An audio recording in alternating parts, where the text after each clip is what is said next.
sebenarnya ini sudah dilakukan bersama-sama sebenarnya dengan dinas kesehatan seharusnya ya. Tapi memang kami ya sebagai para dokternya yang waktu itu melakukan kontak, artinya yang melakukan pemeriksaan mulai awal itu kadang-kadang kita melakukan, jadi hanya pasien-pasien tertentu. Ya itu jujur antara teori dengan prakteknya memang tidak betul-betul sesuai, itu adalah fakta ya. Jadi memang itu juga juga karena memang keterbatasan dari yang ada di tenaga nakesnya sendiri. Yang kedua menyangkut gimana Dr. Sari? Yang kedua tadi pertanyaannya? Jadi bukan, yang kita boleh berdiskusi sedikit masalah yang pertama Pak. Karena untuk memutus mata rantai di masyarakat, artinya seluruh pasien yang sudah kita nyatakan sebagai diisolasi mandiri, maka perlu dipantau. Nah, apakah pasien ini nanti akan berkembang menjadi baik atau bahkan bisa menjadi suatu perburukan. Nah, pertanyaannya, atau kami mengajukan alangkah baiknya kalau dibuat suatu sistem by IT ya. Jadi seluruh pasien yang dirawat jalan, yang kita kategorikan isolasi mandiri, kita bekerja sama dengan dinas kesehatan untuk melakukan pemantauan pasien itu. Contoh, kita buat suatu sistem di mana pasien itu melaporkan sehari 2 kali terhadap suhu yang ada, yang dia ukur. Yang kedua, gejala yang dia rasakan. Atau parameter apa lagi yang bisa dilakukan oleh pasien yang mandiri, yang terkonek kepada kita untuk mengevaluasi perkembangannya gitu Pak. Kira-kira begitu. Ya, terima kasih atas pertanyaannya dan juga masukannya ya. Jadi memang begitu, seharusnya memang demikian. Jadi memang pada kita memang tidak melakukan suatu pemantauan secara lebih sering gitu ya frekuensinya ya, terutama pada pasien-pasien yang ketika itu stabil pada waktu pasien itu tidak perlu memerlukan rawat inap atau pasien yang habis opname atau di ruang isolasi kemudian sembuh ya, itu kita memang tidak melakukan secara dengan frekuensi yang sering ya. Tapi kita mengaturnya itu hanya cukup diberi waktu bahwa dalam beberapa hari, misal kita menggunakan 7 hari kontrol. Tapi kalau pada pasien dengan parameter yang pada waktu pulang itu masih dengan gejala-gejala yang ringan atau sampai bahkan mungkin sedang karena keterpaksaan pasien harus dipulangkan mengingat room-roomnya itu overloaded, maka kita hampir 2 hari sekali kita akan menanyakan lewat IT tadi ya, bagaimana kondisi dari pasien tersebut. Ya, kemudian ada beberapa advice yang kita sampaikan ketika pasien itu misalnya mengalami perburukan. Seperti itu, Dr. Syaril. Ya, jadi saya kira bagus. Intinya karena ini kan ada kaitannya dengan epidemiologi juga. Jadi memang ada baiknya semua pasien yang diisolasi mandiri itu ada suatu unit yang mengontrol, mengevaluasi, dan secara sistem mengerucut kepada sesuatu yang lebih atas. Contohnya, umpamanya di Surabaya gitu ya, itu masing-masing kecamatan atau masing-masing kelurahan itu dikoordinasi oleh puskesmas, kemudian naik ke dinas kesehatan, dan akhirnya dapat suatu data di provinsi di Jawa Timur. Berapa banyak pasien yang diisolasi mandiri dan bagaimana perkembangannya. Saya kira ini kalau yang mati yang nomor 1 di awal tadi yang Prasetyo Hadi saja. Halo? Oh, masih. Nah, saya kira bagus Pak ya, kalau setiap provinsi melakukan begitu, maka kita bisa dapat data nasional untuk pasien-pasien yang dilakukan isolasi mandiri gitu Pak ya. Iya. Mungkin sambil nunggu Pak Pras lagi, gimana Pak Pras? Pak Syahril, izin. Sudah bisa? Jadi begini Pak Praseno ini ternyata beliau online dengan 2 device. Nah saat ini kami mau pilih salah satu untuk kami dismiss. Jadi nanti yang display dan suara dari salah satu laptop aja. Oke, jadi gimana? Jadi sekarang kami lanjut dulu dengan Pak Sudarso. Masih dibantuin teknis sama tim kami Pak. Oke. Kami lanjutin lagi sama Pak Sudarso atau mau di floor? Ya. Halo Bu Admin. Monggo, silakan saya sudah. Oh, Pak Sudarsono, ini lagi marak di daerah-daerah kita apa ya tentang pasien yang rawat jalan yang membutuhkan pemeriksaan rapid test, Pak ya, yang rapid test. Gimana menurut Pak Sudarsono pemeriksaan pasien yang rapid test, apakah dia OTG maupun ODP ini, dan bagaimana protokol yang dilakukan di Surabaya terhadap pasien rawat jalan ini, Pak? Ya, jadi memang ini menarik ya mengenai rapid test ini, bahkan sekarang itu sudah ada drive-thru segala ya dari beberapa rumah sakit untuk memberikan layanan ini secara drive-thru. Ya, jadi sebenarnya memang yang fenomena yang ada itu banyak masyarakat yang begitu berminat untuk pemeriksaan seperti ini, ya, tapi sayangnya memang tidak dibekali dengan apa sebenarnya itu rapid test, apa tujuannya dan sebagainya, sehingga hal-hal yang ini amat disayangkan sehingga masyarakat menjadi sering mispersepsi, ya misalnya dengan hasil-hasilnya bahwa sebenarnya rapid test itu sebenarnya bukan suatu alat diagnosa pasti, bukan suatu gold standar untuk mendiagnosis COVID-19, tapi sebenarnya lebih banyak bersifat screening. Ya, jadi screening yang memungkinkan apakah pasien itu perlu pemeriksaan lebih lanjut, yaitu dalam mencapai arah diagnosa gold standar dalam hal ini adalah PCR. Ya, maka kalau yang rapid testnya positif, maka harus artinya harus dilanjutkan dengan pemeriksaan PCR mutlak demikian kan. Sedangkan yang negatif mungkin perlu diulangi. Nah, seperti itu. Nah, sebenarnya hal-hal ini tidak perlu ada kalau sebenarnya ketersediaan dari alat diagnostik pasti, yaitu dalam hal ini adalah PCR, itu tersedia secara luas. Ya, tapi akhirnya dengan keterbatasannya itu, yaitu dengan adanya tool PCR yang memang terbatas, maka harus selektif. Nah, salah satunya itu adalah dengan penggunaan rapid test ini. Tapi tetap harus didampingi dengan penjelasan yang betul detail apa maksud dari penggunaan rapid test pada masyarakat sehingga tidak terjadi suatu mispersepsi. Demikian, Dr. Syahril. Terima kasih Pak Sudarsono. Mungkin agak lebih merujuk lagi saran Pak Sudarsono untuk rumah sakit Pak, saya kira apakah perlu juga membuat suatu protap atau yang sesuai dengan yang disarankan oleh Kementerian Kesehatan, yaitu melakukan rapid test. Apakah di rumah sakit bisa dilakukan seperti itu atau hanya PCR saja, Pak? Ya, sudah. Saya kurang jelas suaranya ya. Jadi gini, tapi saya bisa menangkap sebagian dari pertanyaannya Dr. Syahril. Jadi bahwa semua rumah sakit harus punya suatu protap alur atau SOP penggunaan bagaimana akhirnya bisa memastikan atau memberikan suatu diagnosa pasti dari pasien-pasien yang datang ke rumah sakit tersebut untuk menentukan apakah memang pasien ini pasti suatu COVID-19 atau bukan. Itu harus ada SOP yang menentukan seperti apa, itu harus. Jadi tidak boleh suatu rumah sakit tanpa suatu SOP atau alur yang jelas, tapi melakukan suatu rapid test. Itu adalah sesuatu yang menurut saya adalah salah ya. Jadi harus jelas arahnya apa setelah dilakukan rapid test, terus apa dan seterusnya. Itu adalah sesuatu yang mutlak harus dibuat oleh semua rumah sakit yang memberikan layanan rapid test.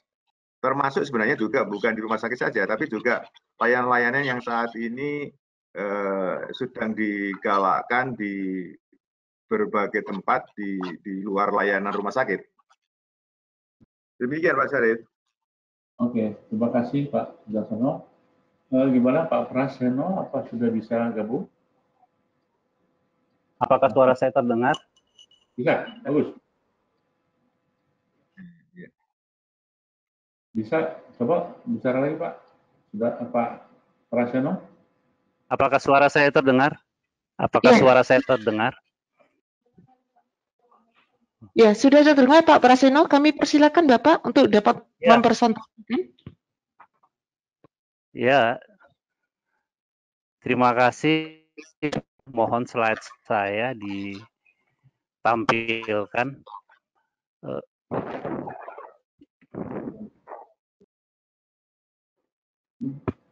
Ya, mohon ditunggu sebentar Bapak. Kami sedang membuka untuk slide-nya. Mohon slide saya Ya, sudah Bapak. Kami persilakan Pak Praseno untuk slide-nya.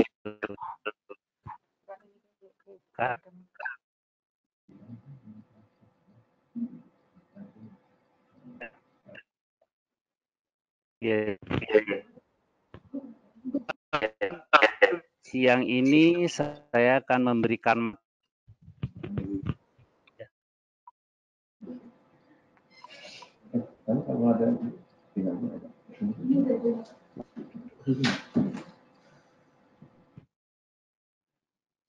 Mohon izin Pak Praseno Hadi, kayaknya ada sedikit trouble untuk internetnya, koneksi internetnya kurang stabil.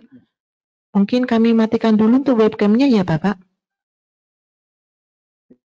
Ya, kalau masih ada trouble, kita diskusi aja. Halo, Gimana, Bu? Pak Praseno apakah bisa memulai untuk presentasi untuk slide-nya Bapak?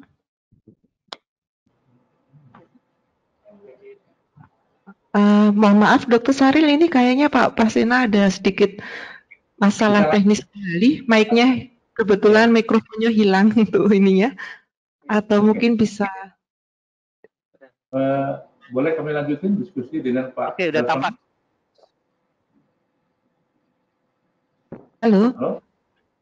Apa bisa dilakukan diskusi lagi sambil menunggu Pak Pras connect?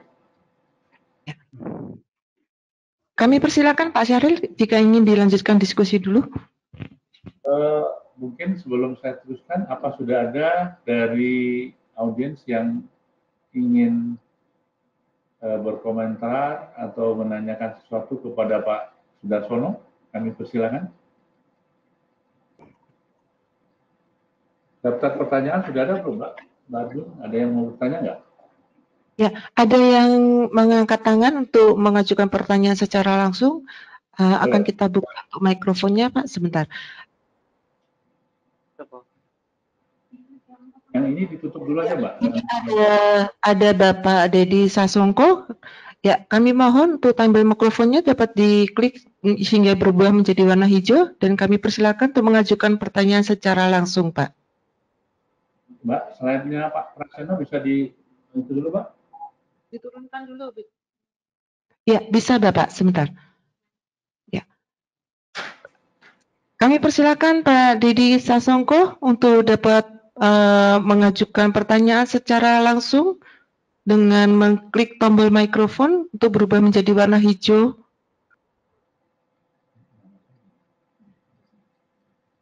Halo, selamat siang Pak Dedi, kami persilakan Pak.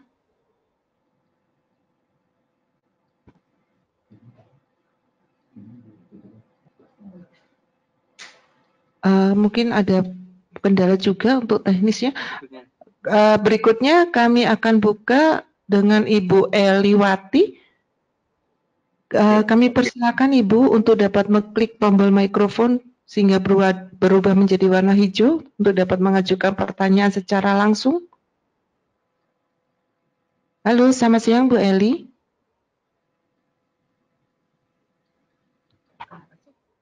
Halo Bu Eli, apa bisa menyampaikan?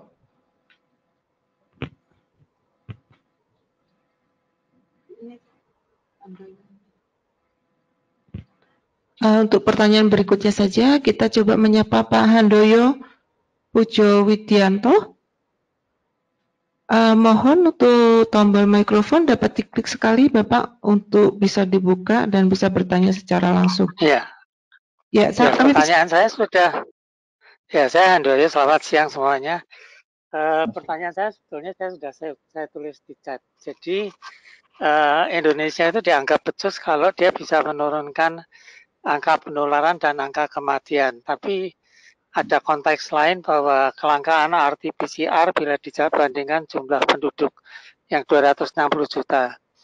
Juga adanya OTG yang membawa SARS-CoV-2 dalam kondisi sehat dalam tanda petik selama 10 sampai 14 hari sambil jalan kian kemari berbagi-bagi SARS-CoV-2. Yang ketiga juga kita lihat pemahaman dan kepatuhan sebagian masyarakat itu kurang sehingga bisa mematikan masyarakat yang lain-lain. Nah, pertanyaannya adalah apakah steam inhalation therapy itu dapat membunuh SARS-CoV-2? Kemudian pernyataan kedua nanti saya lanjutkan kalau sudah pertanyaan pertama.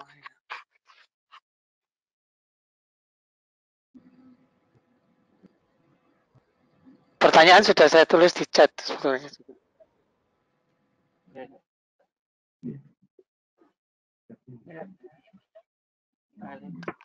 Silakan Pak Sudarsono untuk bisa menjawab.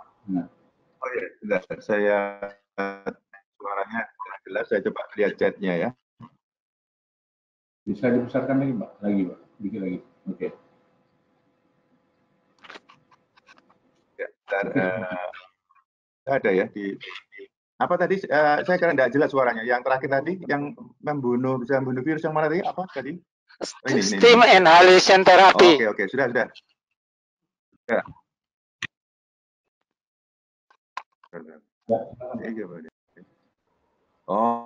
Oke ya. Oke ya. Steam inhalation therapy ya. Jadi itu sebenarnya itu termasuk suatu myth sebenarnya ya. Apakah memang betul ya steam inhalation itu bisa sampai membunuh virus? Ya itu sebenarnya termasuk mitos ya yang pernah disampaikan di salah satu mitos dari WHO bahwa kalau virus itu sudah sampai masuk ke dalam jauh ke dalam organ-organ ya, sedangkan steam inhalation kan hanya pada airway ya, terutama di upper airway. Tapi kalau virus itu sudah berada lebih jauh daripada di daerah tersebut, ya pastinya lah bahwa steam inhalation itu tidak akan memberi manfaat ya. Kemudian apakah maksud saya kalau masih di nasofarinx, kalau masih di nasofarinx dan orofarinx, apakah ada manfaatnya? Nah, ini menarik ya. Jadi memang belum ada saya sejauh ini belum pernah membaca suatu artikel yang menunjukkan bahwa ada manfaat seperti itu. Ya. Kalau gitu pertanyaan yang kedua, PPK-nya itu berbeda dari satu rumah sakit ke rumah sakit lain, dari satu daerah ke daerah lain. Ada kesaksian dari sejawat saya yang tinggal di pelosok, angka kematian, angka perburukannya jelek karena pasiennya lebih pasrah, lebih tenang. You know. Kemudian ada juga yang memberikan vitamin C dosis tinggi. Kemudian dosis itu ada yang memberikan vitamin D 1000 unit sambil berjemur, vitamin E 400 international unit. Apakah itu ada manfaatnya atau hanya mitos juga? Silakan Pak Darsono.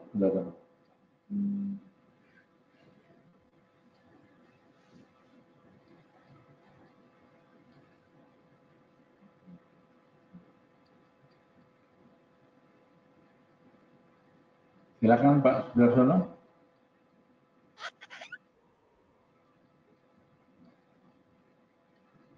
Iya, mohon maaf Pak Sudarsono offline kembali. Untuk mau coba Pak Praseno kah? Beliau sambung lagi. Boleh. Pak Praseno bisa tolong coba mikrofonnya?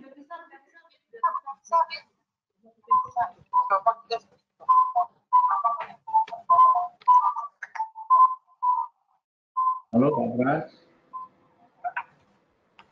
Jadi kalau seperti sekarang mengenai ODP berbeda, PPK-nya itu sebenarnya kita itu di pedoman nasional yang dikeluarkan oleh Menkes itu sebenarnya sudah ada, ya, sudah ada. Seperti itu. Idealnya adalah seperti itu yang ada di dalam buku. Tapi faktanya yang ada bahwa resources kita di dalam melakukan suatu proses diagnosis terutama ODP kan nantinya arahnya itu kan nanti akan menjadi confirm, ya itu sangat-sangat terbatas sehingga pedoman-pedoman yang ada itu tidak bisa dilakukan dengan sepenuhnya sehingga antara rumah sakit satu dengan rumah sakit itu bisa saja berbeda karena resourcesnya memang berbeda-beda. Kemudian pertanyaan yang berikutnya, ya mengenai apa ya maksudnya ya menginduksi sikap tenang dan pasrah ya. Saya kira memang apa ya faktor psikologis itu adalah penting ya memberikan suatu konseling yang kuat pada masyarakat atau pada pasiennya apa dengan status apapun, apakah dia OTG, ODP bahkan PDP itu adalah penting untuk memberikan kenyamanan secara fisiologis pada pasien yang mungkin bisa membantu daya imunitas. Sedangkan masalah pemberian vitamin C, pemberian vitamin D, dan pemberian vitamin E sebagai suatu antioksidan itu memang secara teoritis itu memang bisa dilihat memang manfaatnya, ya. Tapi memang secara clinical trial, apakah pasien yang diberikan vitamin C atau vitamin D dengan vitamin E dengan yang tidak diberikan obat-obat tersebut ada perbedaan di dalam outcome-nya, itu memang belum ada. Tetapi secara teoritis seperti ini memang sepertinya memang ada ya sebagai suatu antioksidan. Tetapi bukti secara hasil dari suatu clinical trial itu tidak ada yang sampai saat ini dapat membuktikan efikasi dari obat-obat tersebut.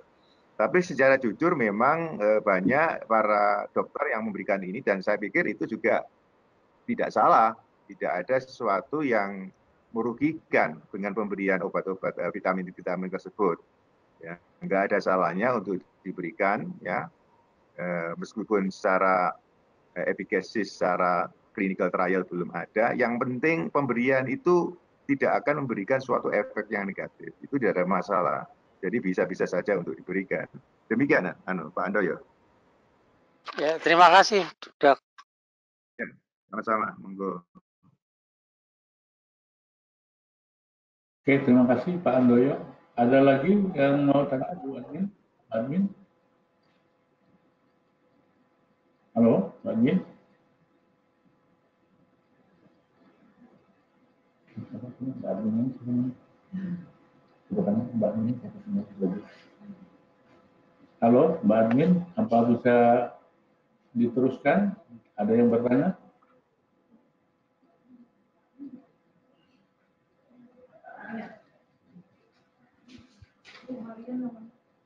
Mbak Maria? Ini ada pertanyaan ya? Masih ada satu Pak yang di atasnya, saya kasih jeda sebentar. Yang Ya, ada. Ini ya, pertanyaan ini ya, Pak langsung jawab. Iya, yang bagaimana penggunaan imunomodulator. Ya, Pak Edi Hartanto. Ya. Nah, jadi bagaimana penggunaan imunomodulator pada pasien COVID-19? Apa sudah ada uji klinis di Dr. Sutomo? Ya. Jadi di Sutomo itu kita menggunakan isoprinosin. Itu sebagai obat antiviral yang dulu sering digunakan di SARS. Itu memang kita berikan secara rutin pada pasien-pasien yang confirm COVID-19. Ya. Tapi yang efek yang kita ambil itu adalah sebagai imunomodulatornya, bukan sebagai antiviralnya. Nah, memang kita sudah sekian banyak, ya, sudah sekitar 50-60 pasien yang confirm dan semua diberi dengan obat-obat seperti ini, ya. Dan kita juga ada beberapa pasien yang memang confirm tapi tidak kita berikan antiviral apapun termasuk imunomodulator. Ya. Nah, memang hasilnya secara sepintas semuanya yang baik-baik saja, khususnya untuk yang artinya terjadi suatu konversi.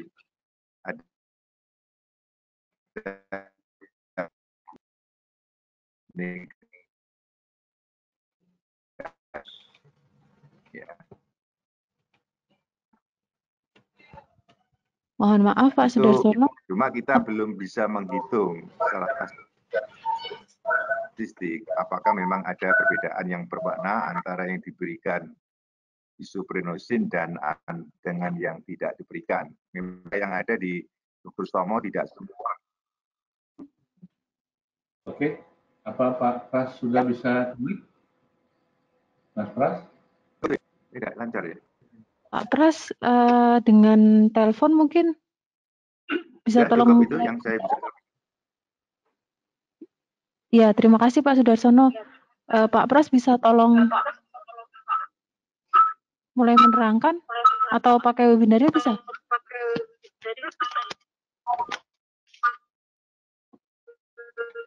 Apakah suara saya terdengar? Ya, sudah Pak. Apakah suara saya terdengar? Iya, sudah. Sudah Mas. Lanjut.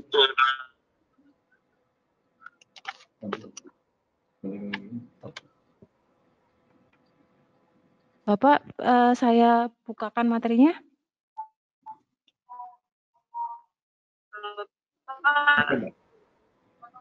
Oke. Buka aja, Pak.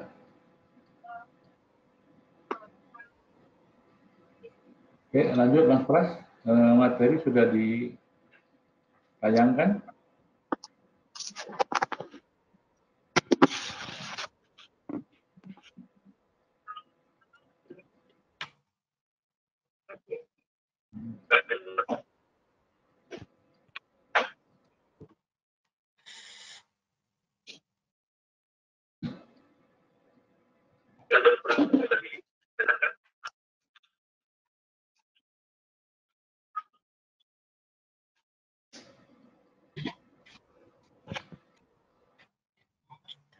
Pak Prastono bisa mulai penjelasan mungkin Pak, silahkan saya bantu Ya, untuk saya mulai ya. Ya.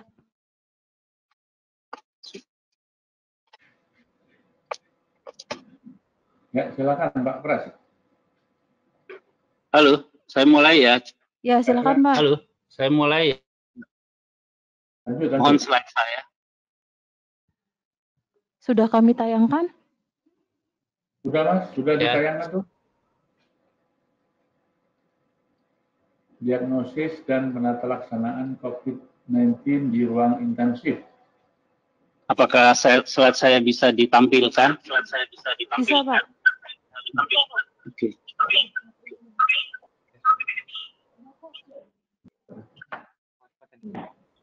Mbak Bapak, Maria, tolong bicara. slide kedua mungkin. Nah. Oke, Mas Pras, silakan. Tolong berbicara.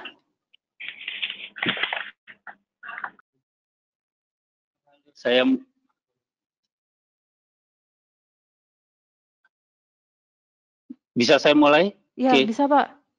Ya, silakan. Ya, jadi siang ini saya akan memberikan materi tentang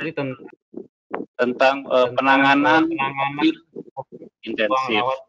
Ya, tadi Dr. Sudarsono sudah jelaskan panjang lebar tentang itu atau coronavirus disease tahun 2019.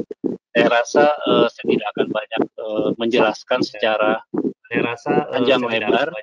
Yang intinya bahwa penyakit ini sampai saat ini belum ada terapi yang spesifik. Dan belum ada terapi yang spesifik. Slide. Dan penyakit ini disebarkan secara droplet, ya. Dan penyakit ini dan kontak langsung dengan pasien. Slide. Kontak langsung dengan pasien. Slide.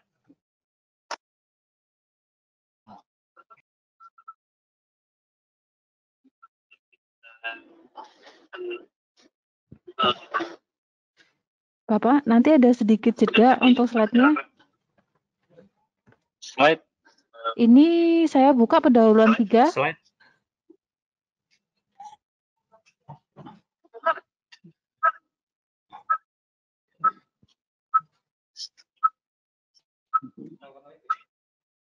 Ya. Ya. Slide. Slide. Sekarang clinical management of severe acute respiratory. Ya. Ya. Nah, ternyata dari sebagian besar penderita COVID-19 yang ada, maka tidak semua pasien harus dilakukan perawatan di rumah sakit. Jadi mungkin hanya sekitar 15-20% yang memerlukan perawatan di rumah sakit, dan hanya sekitar mungkin 5-10% yang akan mengalami gejala yang berat, ya, seperti yang telah tadi Dr. Sudarsono sampaikan. Jadi gejala yang berat pneumonia yang berat atau acute respiratory distress syndrome, dan harus dilakukan perawatan di ruang rawat intensif. Ya. Slide.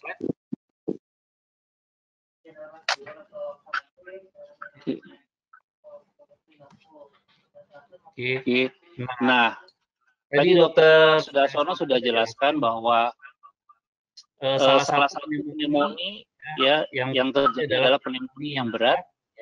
Biasanya ditandai dengan demam atau infeksi saluran nafas akut, ditandai dengan frekuensi nafas lebih dari 30 kali per menit, ya, kemudian ada distress pernapasan atau penurunan saturasi oksigen kurang dari 93%. Hal ini juga terjadi pada anak-anak, ya, meskipun kasusnya tidak begitu banyak atau kecil. Ya, teman-teman bisa baca di sini, ya, umumnya terjadi gangguan sianosis atau saturasi oksigen kurang dari 90%, disertai dengan distress pernapasan. Ya, biasanya anak-anak itu gelisah, mungkin kalau tidur mengorok, ya, ada napasan cuping hidung, ya, atau retraksi dinding dada. Anak-anak mungkin biasanya tidak mau minum, ya, kesadaran menurun, ya, mungkin juga disertai kejang. Nah, untuk mengetahui diagnosis pneumonia yang berat, maka kita harus lakukan pemeriksaan minimal fototoraks dengan bantuan chest X-ray. Biasanya ditemukan kelainan yang bilateral, berupa infiltrat bilateral yang luas di kedua latar paru. Hal ini yang menyebabkan pasien terjadi penurunan oksigen atau gagal nafas dan harus dirawat di ruang rawat intensif untuk pemantauan yang lebih baik. Slide. Ruang rawat intensif untuk pemantauan yang baik.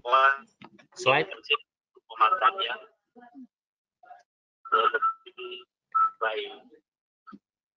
Slide. Slide.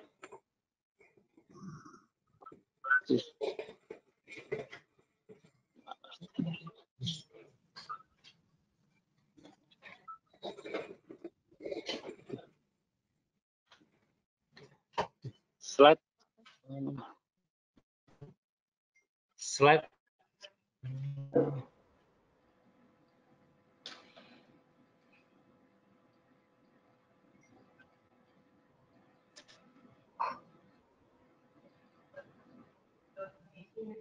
Halo, slide.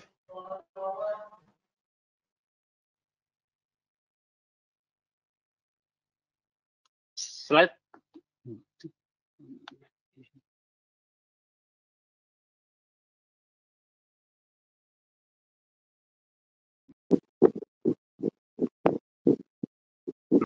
Slide berikutnya.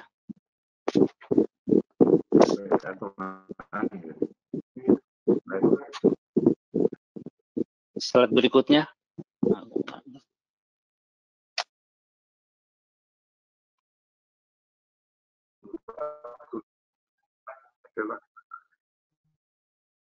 Slide berikutnya.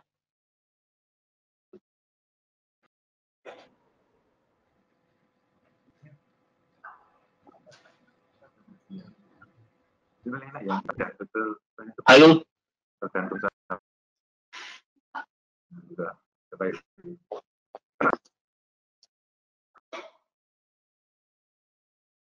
Connecting to Mudi.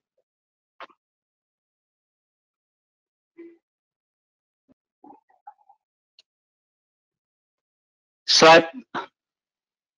Ada problem.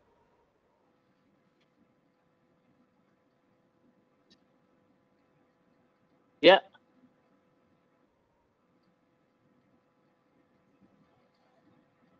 Offline ya. Padahal di sini sinyalnya bagus loh nih. Waduh, saya nggak tahu deh ini gimana caranya nih.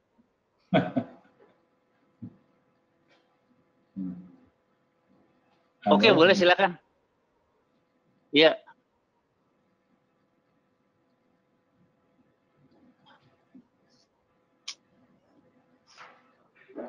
Nggak enak. Iya. Has been established. Belum, request-nya belum muncul. Nah, show my screen. Show my screen ya?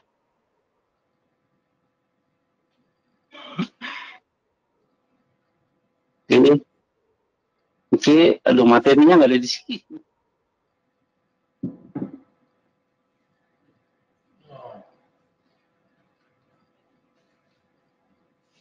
Kabel lagi ya, Mbak Maria. Halo. Materinya ada di laptop satu. Iya, kira. Ribet. Ternyata di webinar ya? Ternyata di webinar ya? Iya. Iya. Udahlah, gue beli lagi. Kayaknya window aja. Mak. Ini deh kayaknya window aja. Jadi itu 150.000. Apa? Kemana? Halo, Maria, Bu Anin, gimana ini?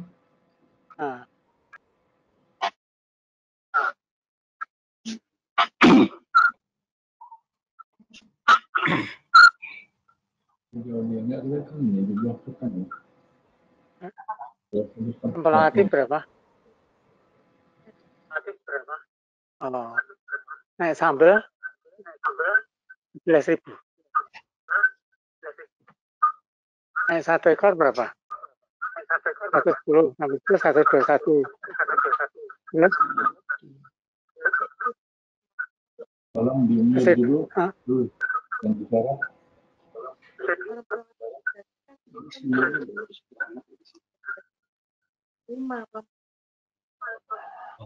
Enggak, itu didiskusi yang jelas soalnya. Misalnya. Misalnya dada tok berapa misalnya. Halo.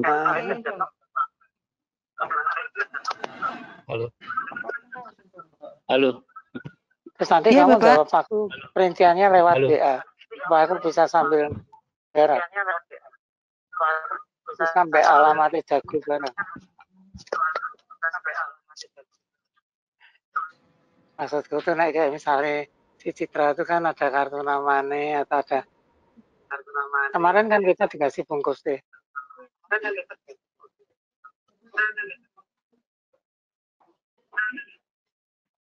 Atau nomor kontaknya lah.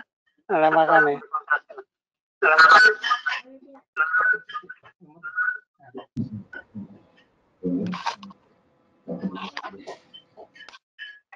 Nah, untuk potongan mending potongan tuh.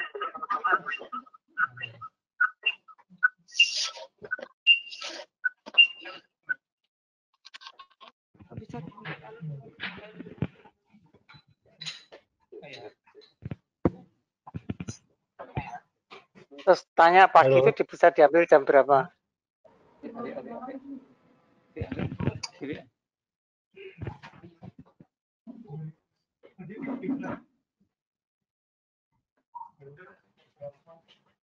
Halo.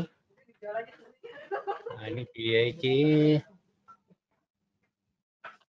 Wah, ngerti deh. Halo, Pak. Ya, Saya kirim di ya. website-nya. Di web Di web M ya atau di mana? Buka Web browsernya, Pak. web manajemen.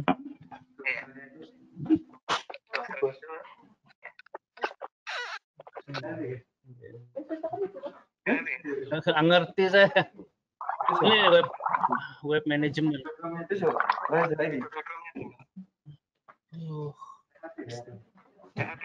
Saya nggak ngerti deh, mas saya gaptek orangnya ini bener deh ini.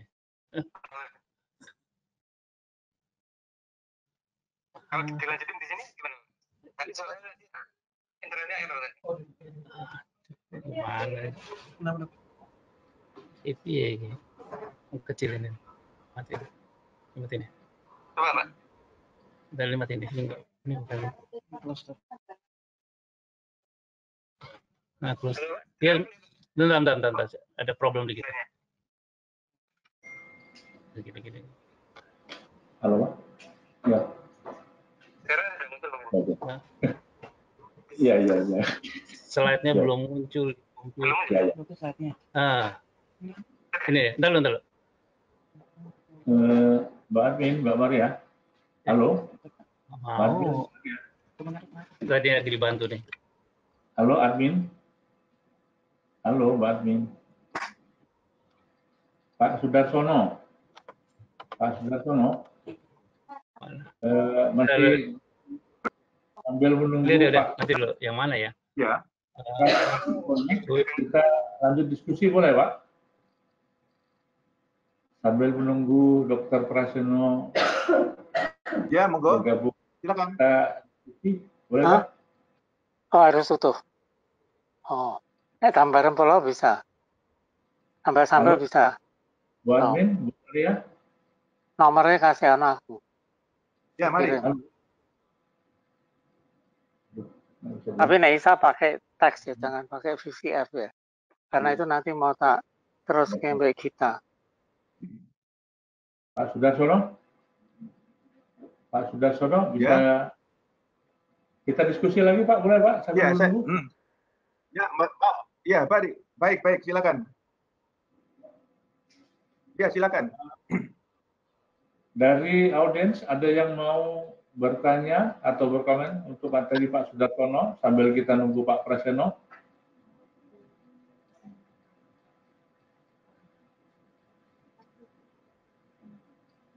Belum mau tunggu saja, kita diskusi dulu ya. Pak Sudarsono, halo, Pak Sudarsono.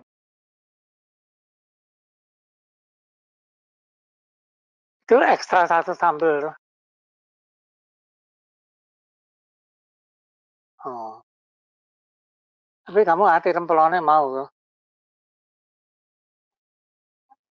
Nah, enggak ya sambalnya 2 kan? Hah? Oh, sisa. Kalau aku pakai sambal itu banyak juga sih.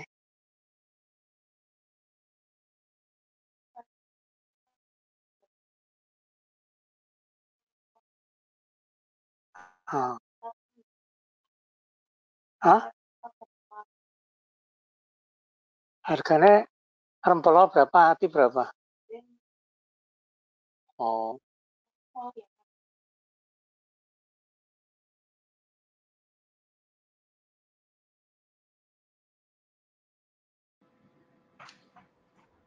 Oke, ini ada dari Dewi Lestari.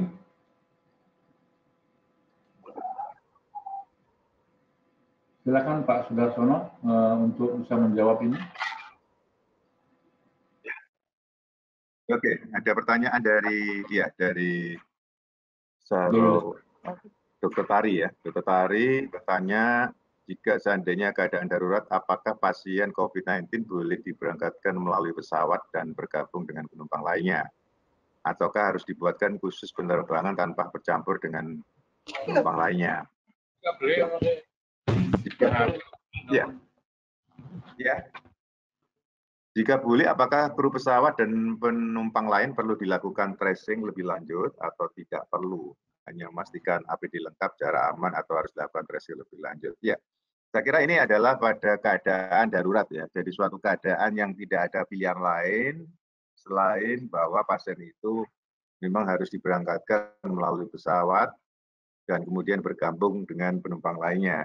Ya, jadi kalau seperti ini, kalau itu sudah suatu COVID-19 confirm, ya memang risikonya cukup besar untuk digabungkan. Jadi harus ada suatu setting dari desain interior dari pesawat itu yang membuat bahwa tidak akan terjadi suatu proses transmisi antara penumpang yang confirm COVID-19 dengan yang para penumpang lainnya. Ya, dalam hal ini memang satu ya bahwa ya ini suatu keadaan darurat ya, mau nggak mau ya harus kan. Ya, jadi satu setting mengenai tempat duduk, kemudian jarak, ya, kemudian apa menyangkut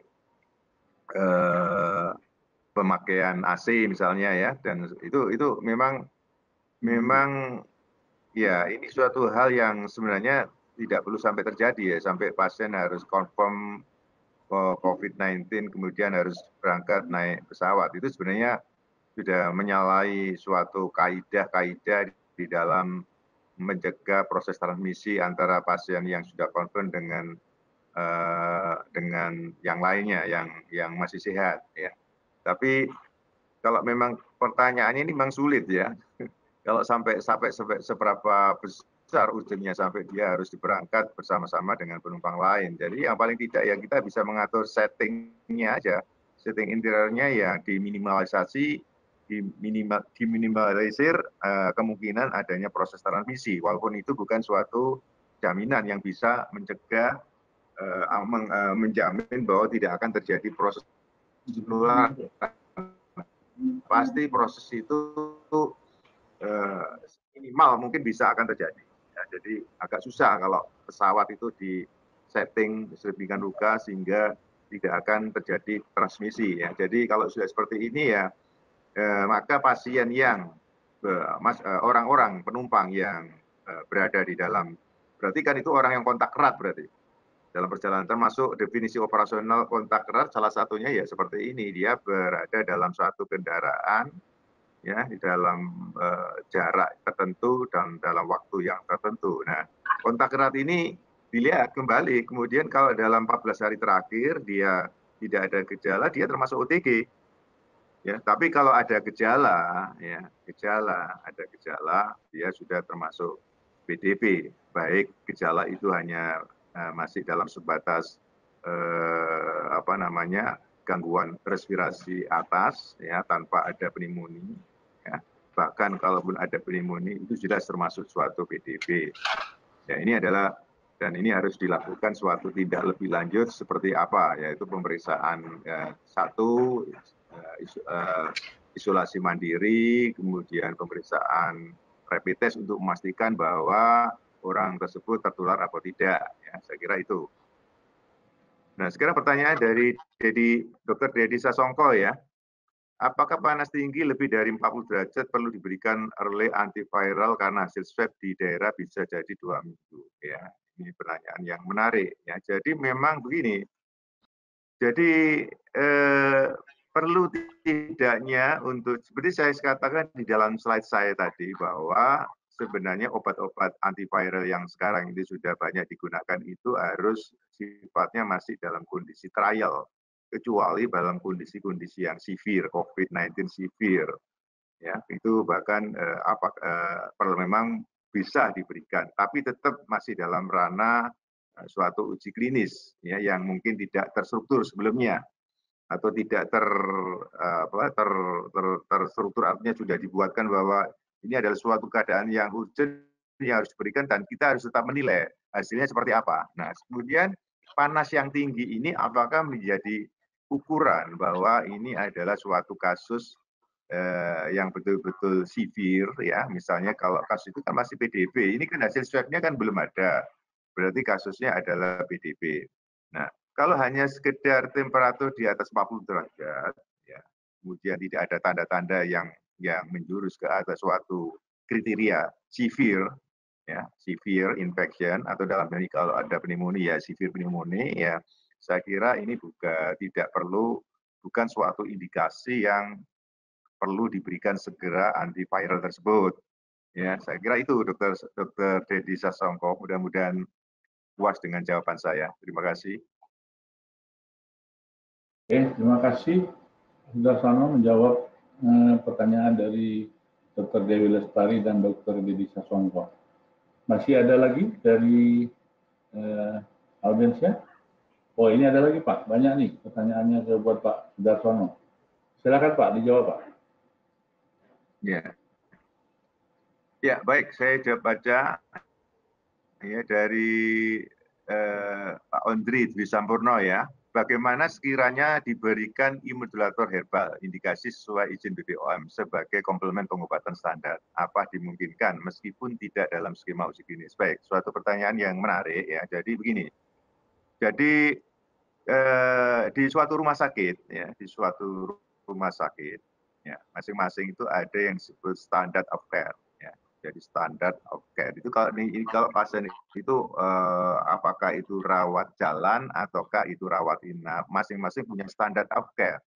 Nah, standard of care itu harus dipenuhi. Apakah dia memang kapan misalnya diberikan obat-obat tambahan seperti herbal apa tidak, itu ya tergantung dari SOC ya, standard of care yang sudah dibuat oleh rumah sakit tersebut.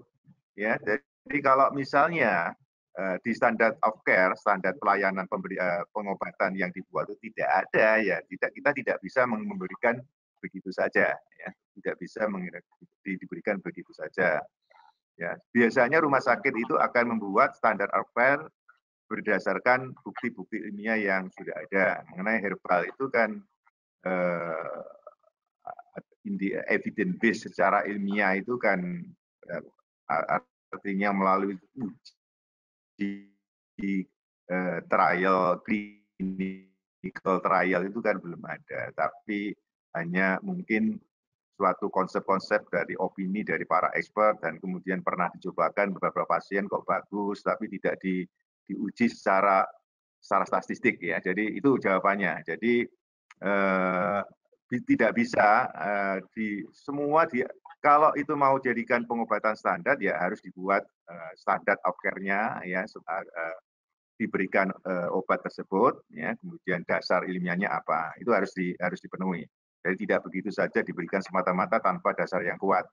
Kemudian pertanyaannya Pak Heru mengenai penggunaan yang efektif ventilator pada pasien COVID. Apa dengan ventilator jenis invasif atau non invasif? Pak, ini pertanyaan ini Pak Prasono Hadi yang mungkin barangkali yang barangkali menjadi anunya ya. Jadi saya lewati aja, kemudian nanti Pak Dr. Prasono Hadi bisa memberikan jawabannya. Dari apa ini ya? Ibu Astri atau Pak Astri ya? Astri Kapisin. Apakah setelah wabah COVID-19 selesai, semua pasien pneumonia harus ditreatment sebagai PDP, di mana petugas harus menggunakan hazmat? Terima kasih ya. Suatu pertanyaan yang menarik bahwa kalau memang wabah COVID-19 dinyatakan selesai, maka kita kembali bahwa itu mungkin hanya suatu pneumonia biasa. Artinya pneumonia yang biasa itu artinya yang sehari-hari ada di rumah sakit, ya di manapun, itu biasanya adalah pneumonia yang disebabkan oleh bakterial. Ya, itu. Nah, kalau yang seperti ini kita mengobatinya seperti biasa, ya, tidak seperti perlakuan pada COVID-19. Jadi adanya BPI seperti harus menggunakan hazmat itu tidak berlaku untuk pneumonia yang bukan COVID-19. Demikian jawaban saya. Terima kasih. Ada lagi? Gimana? Masih ada? Sementara belum ada Dok untuk pertanyaan selanjutnya. Pak Sudarsono, saya kira bagus Pak. Dari pengalaman Pak Sudarsono untuk yang terapi rawat inap Pak ya, walaupun standar of care-nya sudah kita lakukan ya, dari beberapa yang disampaikan untuk trial tadi, mana Pak yang kita pakai di rekomendasi? Apakah sesuai dengan yang direkomendasi PDPI yang sudah kita keluarkan bukunya, atau ada standar yang lain? Jelas. Mungkin bisa diulangi, Dr. Syarif, sudah saya agak begitu jelas. Jadi suaranya apa? Ya, iya. Saya ulangi. Alasan jadi, dari rawat inap itu kan kita bersandarkan standar of care gitu Pak ya. Standar of care-nya pasien pneumonia, ya. Nah, obat-obat spesifik yang diberi selama ini gimana Pak untuk di Surabaya atau menurut Pak Sudarsono sendiri? Standard of care, ya, yang di Surabaya, ya. Jadi kita memang standard of care kita memang standard of care dari tata laksana pneumonia pada umumnya. Jadi artinya bahwa tidak ada pneumonia pada umumnya. Jadi yang berlaku yang selama ini kita berlakukan sebelum ada pandemi COVID-19 ini. Jadi pengobatannya adalah pengobatan seperti SOP atau PPK dari pneumonia pada umumnya. Jadi tidak ada obat viral atau obat-obat tertentu untuk diberikan pada pasien dengan COVID-19, Dr. Kharil. Jadi kita seperti memperlakukan pasien pneumonia. Jadi kita berikan antibiotik harus ada indikasinya, ya, apa perlu antibiotiknya dan apa macamnya, kemudian dan segala macam bentuk terapi suportif sebagaimana pasien-pasien pneumonia yang berlaku selama ini sebelum ada pandemi COVID-19 itu. Dan itu memang sudah kita laksanakan pada pasien-pasien COVID-19 yang dirawat di Rumah Sakit Dr. Sutomo. Memang hasilnya memang ada beberapa kasus yang juga memberikan outcome yang bagus, sembuh, ya, pasien itu yang confirm PCR positif, ya, kita hanya memberikan suatu treatment seperti pneumonia umumnya, ya, dan hasilnya memang bisa sembuh. Itu hanya beberapa kasus memang. Kita tidak bisa kuat untuk menjamin bahwa dengan standar care seperti itu yang diberlakukan pada COVID-19 khususnya, itu merupakan suatu bentuk terapi yang cukup, ya, karena memang jumlahnya juga tidak banyak. Demikian, Dr. Syarif. Kalau yang direkomendasikan dari Kementerian Kesehatan menggunakan hidroksikloroquine atau kloroquine dan obat-obat antiviral yang lain sudah ada dilakukan secara rutin mendampingi yang pengobatan pneumonia tadi nggak Pak? Ya, sudah. Kita memang saat ini memang Sutomo juga mungkin ada beberapa rumah sakit lain, ya, termasuk mungkin di Rumah Sakit Sulianti kita masuk di dalam solidarity trial, ya, dari WHO yang menggunakan beberapa obat sebagai obat spesifik untuk COVID-19 ini, ya, tapi masih baru mulai, mungkin sama dengan tempatnya Dr. Syaril, ya. Yang sehari-hari kita sebenarnya melihat. Jadi memang kita selama ini di Sutomo itu berubah-ubah memang. Mulai awal kita hanya murni standard of care. Kemudian yang kedua mulai kita menggunakan obat-obat antiviral tadi, ya, berdasarkan rekomendasi atau suatu hasil penelitian dari berbagai jurnal, ya. Tapi kita pada waktu itu lebih sering untuk kasus-kasus yang severe atau yang berat, ya, yang ringan hampir tidak pernah kita berikan. Yang sedang dulunya kita belum memberi, akhirnya kita juga memberikan juga. Tapi fakta yang ada itu sampai sekarang itu yang kita biasa gunakan selama ini sebelum itu adalah kombinasi antara hidroksikloroquine plus isoprenosin. Itu adalah yang rutin kita gunakan.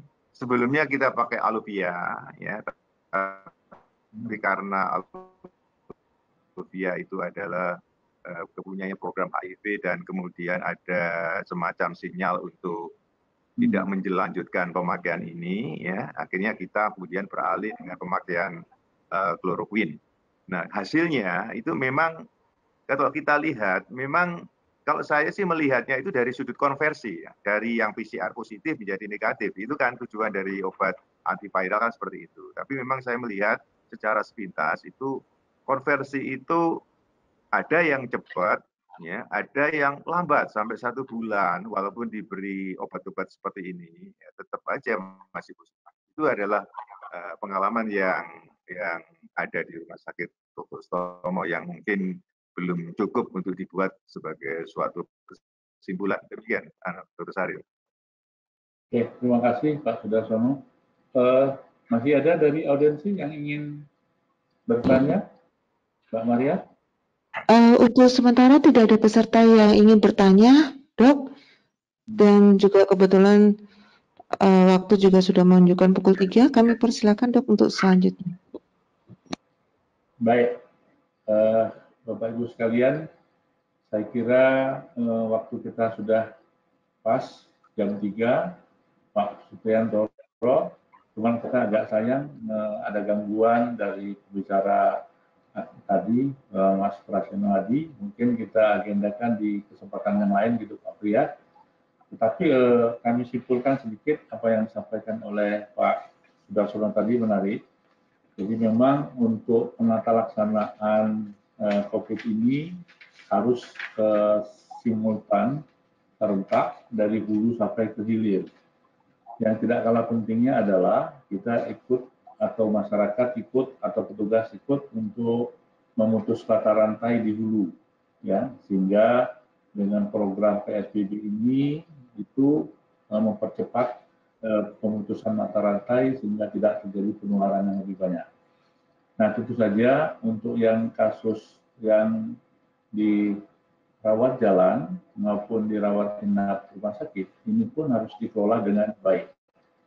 Tadi kalau kita mendengar apa yang disampaikan oleh Pak Sudarsono, pentingnya pasien yang rawat jalan yang harus diisolasi mandiri, itu pun harus betul-betul dimonitor oleh petugas kesehatan dalam hal ini dinas kesehatan, sehingga mereka ini dapat kita pantau bagaimana perkembangannya dan betul-betul dia tidak menjadi suatu sumber penularan. Nah, untuk yang dirawat inap, ya memang kita saat ini menggunakan standar of care dan sudah disepakati kalau dia hanya gejala ringan sampai sedang, itu bisa dilakukan perawatan di semacam rumah sakit darurat Wisma Atlet. Tetapi begitu dia sedang sampai berat, maka sebaiknya dan harus dirujuk ke rumah sakit rujukan sampai nanti harus menggunakan ventilator sekalipun. Dan tadi sudah disampaikan oleh Pak Sudarsono, untuk yang rawat inap kita menggunakan standar of care-nya pneumonia. Dan tentu saja untuk beberapa kasus kita melakukan pemberian pengobatan-pengobatan yang sudah diberikan oleh Kementerian Kesehatan, dalam hal ini semacam program Solidarity Trial, yaitu salah satunya memasukkan obat hidroksikloroquine ataupun chloroquine untuk pengobatan tambahan di samping standar of care dari pneumonia ini. Saya kira demikian kesimpulan diskusi kita sore ini. Selanjutnya kami serahkan kepada Pak Supriyanto untuk menutup acara ini. Terima kasih kepada Pak Sudarsono maupun kepada audiens semuanya. Assalamualaikum warahmatullahi wabarakatuh.